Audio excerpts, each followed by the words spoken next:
Good afternoon, everybody. Lawrence Michael, Operations Manager for Air Quality Remediation, making another first day basement mold remediation video. We'll talk about a couple different things. We'll do our walkthrough just like we always do. But like I said, we'll talk about a couple things. I want to talk about air scrubbers, containment, black mold growth, water incursion issues. So we'll touch on a couple different things. But as always, first day, as soon as we come onto a job site that we're going to do a remediation or restoration service on, pretty much regardless of what the type of contaminant is, whether it's mold, lead, asbestos, water and fire damage restoration, odor control, it's all pretty much the same on day one. So we bring all of our equipment in, build our containment, establish negative air pressure, and then we can actually start working. Both of those two things eliminate cross-contamination into unaffected areas, in this case the rest of the house. So our basement is the affected area, the rest of the house being the unaffected area. We want to keep it that way. So building a containment and establishing negative air pressure are the two ways that you eliminate that cross-contamination potential hazard. A lot of companies don't do that. It's a pretty clear IICRC S520 and S500 water restoration and mold remediation standard to do so, and S540 lead abatement standard and asbestos standard, but for some reason companies don't do it. I'm not sure why. It's a shame because people end up getting sick because of these shortcomings that other companies don't do. I'll get off my soapbox here. I'll make a different video about the shortcuts. That's a good video. Just thinking to myself as I'm talking to you guys going through this video, I think that's a good video to make, is a list of things that other remediation companies don't do to save time, save money, cut corners, whatever it is. And we'll go through that list of all those things, so that way if you guys ever have a remediation or restoration service done and they don't do you can look for these shortcomings, you can look for these issues, and then question the company, hey, why are you not adhering to this standard? Because for the companies that do these things, that add the cost associated with doing these things, doing the remediation the right way, it makes the whole industry look bad. So again, I'll get off my soapbox. I'll make a whole nother video about that. That's a whole big thing that we'll have to get into later. But as always, I set up my containment door going down into the basement. In this house, we actually have an exterior basement door, which is good. That way we don't even have to walk through the house to get in and out every day. I still build a containment door at the interior basement that separates the basement and the first floor, but just for carrying equipment in, removing all the contaminated debris and all of our demo work, it's a whole lot easier when there's an exterior basement door. So let's go in. As always, caution, containment door built. Let's go check it out.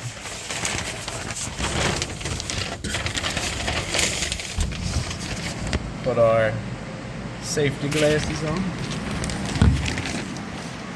So as we can see here, the flap on our containment is getting sucked in because of the negative air pressure that we have established in the basement.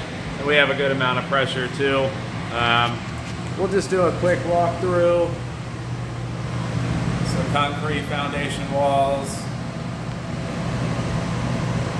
Our air scrubber ducted out the window. That's what's creating our negative air pressure. There's a little bit of effervescence, a little bit of mold growth on the foundation walls. I have this window open. We're not ducting anything out this window, but I have the window open to allow air changes. Our air scrubbers are dumping a lot of filtered air outside. That's how we create that negative air pressure. But in order to have that negative air pressure, you still have to have 2 to 3 air changes per hour. So all the air that you're dumping outside after it's filtered out through our air scrubbers, you have to replace that with fresh air. So while we do want a lot of it coming from upstairs, eliminating that cross-contamination so nothing's going up, everything's coming down, but just in between floor joists, holes in drywall, stuff like that, it's not enough it's not enough air coming back in to allow you to have that 2 to 3 air changes per hour. It's not enough makeup air, it's called. So we open this window just to allow more makeup air to come in so we can maintain those 2 to 3 air changes per hour, that's all.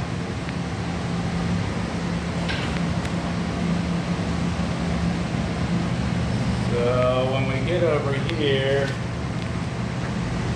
we can see wood paneling and baseboards that are definitely contaminated with mold growth. See our HEPA vacuum over here.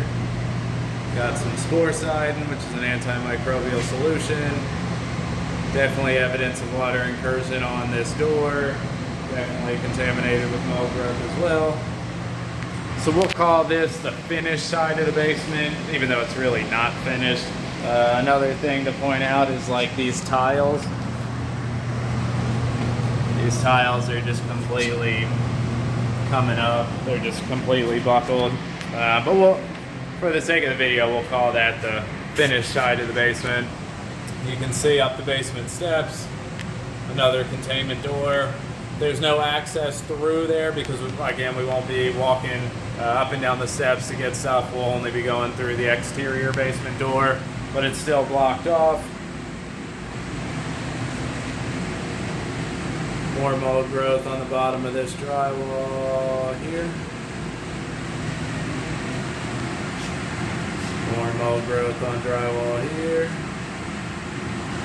Same thing on the other side. This door. So it's pretty much all the way around. I have another air scrubber set up here, getting ducted out the window again. So I have an air scrubber on the quote-unquote finished side of the basement, and then another air scrubber on the quote-unquote unfinished side of the basement. On the back of that paneling on the finished side, we can see evidence of water incursion and mold growth as well. So it's all throughout.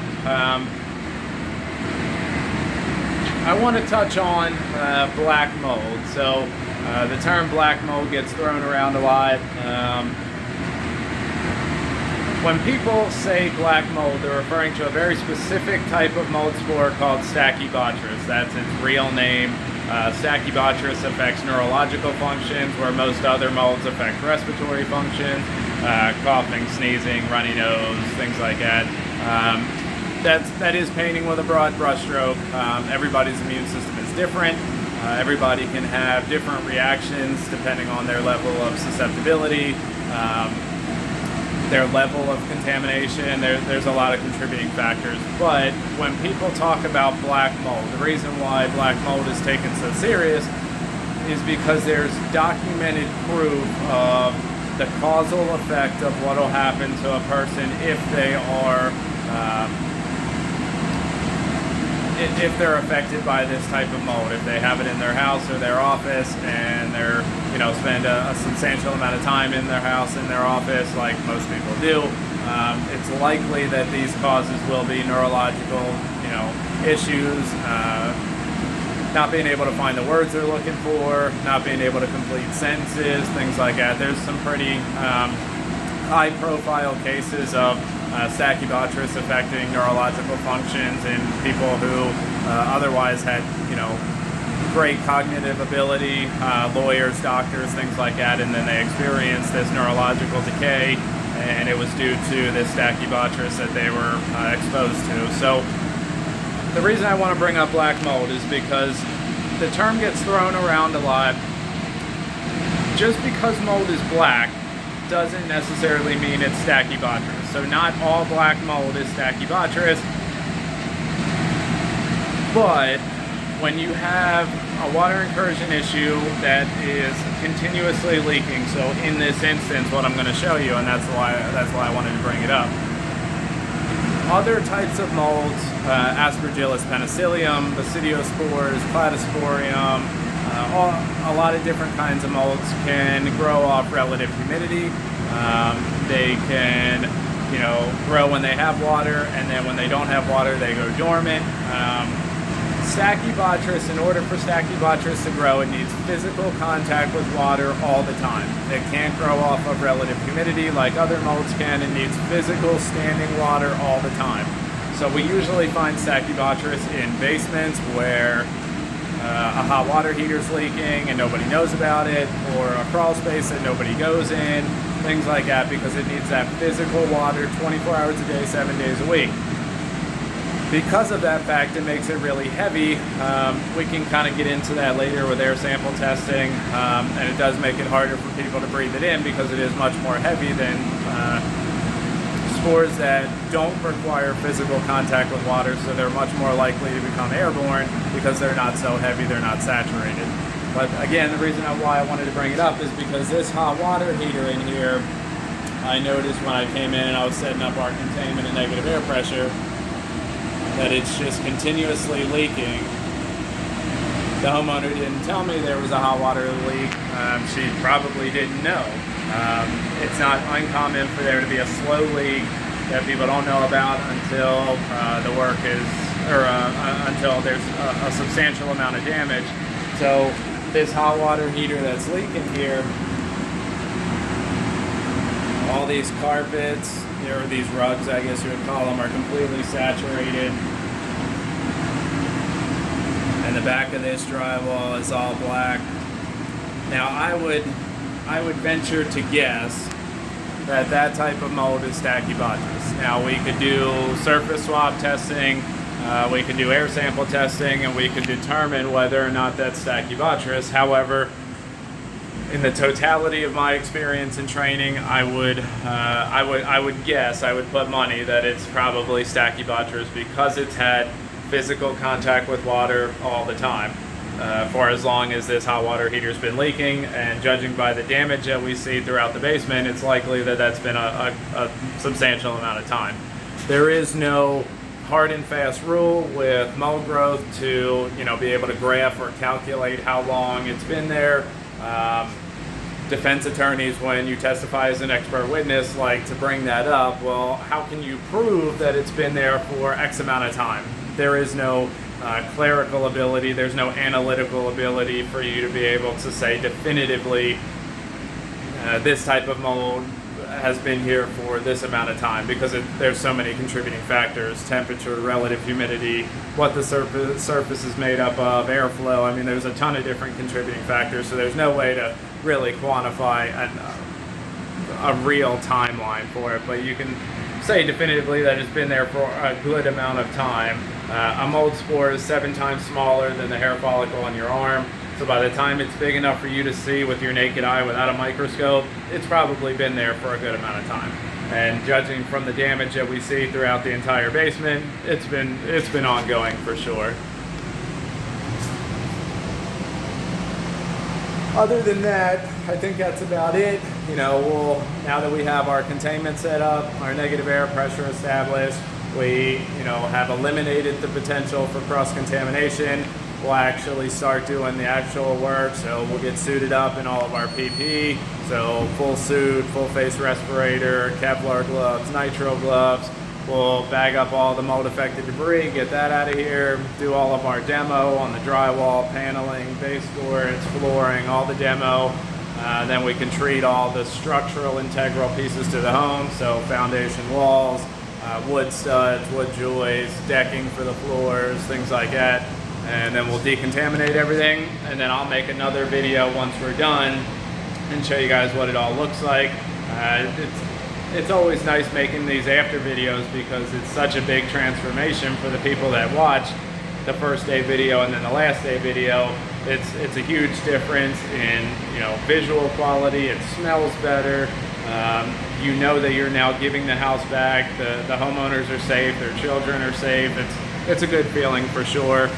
Last thing I want to touch on real quick is we got a comment in one of our videos a while back that somebody wanted to know how we determine whether an air scrubber is good. I think his actual comment was, how do you test it? So I'm going to make a video. It might not be the next video because I want to do an after when we're done here. It may be the video after that. But I'm going to do a video on how we test that the air scrubber is maintaining the CFMs that it's rated for. So this air scrubber is a 1000 CFM, so it should do 1000 cubic feet of air per minute. And the other blue one in the other side is a HEPA 500, so it should do 500 CFMs per minute. So we'll do a video on testing the air scrubber to make sure that it's maintaining those CFM levels. We'll talk about filter changes, we'll talk about testing the HEPA filter to make sure that it's filtering down to 0.3 microns, just like it's supposed to. HEPA, for those of you that don't know and haven't watched my previous videos, HEPA stands for high efficiency particle air, which is, it gets all the particles, all the spores, fibers, everything down to 0.3 microns at 99.97% efficiency. That's what HEPA stands for, that's what HEPA filters are. So one of my videos will go through air scrubbers, air changes, filter changes, and all the testing that we have to do to verify that. We may even touch on decontaminating them when we're done the project, so you guys can see how that, what that entails. So every time we do a job, every time it comes back to the shop, what the decontamination process is before it can go on to a new project. So I think that might be interesting, and if one person commented and asked about it, I'm sure there's other people that would like to know too. So other than that, I have a couple more video ideas in the works. There's a couple rants that I want to go on. So, you know, keep an eye out for all the upcoming videos. I appreciate everybody watching. Thank you for your time. If anyone has any indoor air quality concerns, definitely give us a call. Check us out on all of our social media pages. And I appreciate everybody watching. Thank you for your time, and we'll see you on the next video.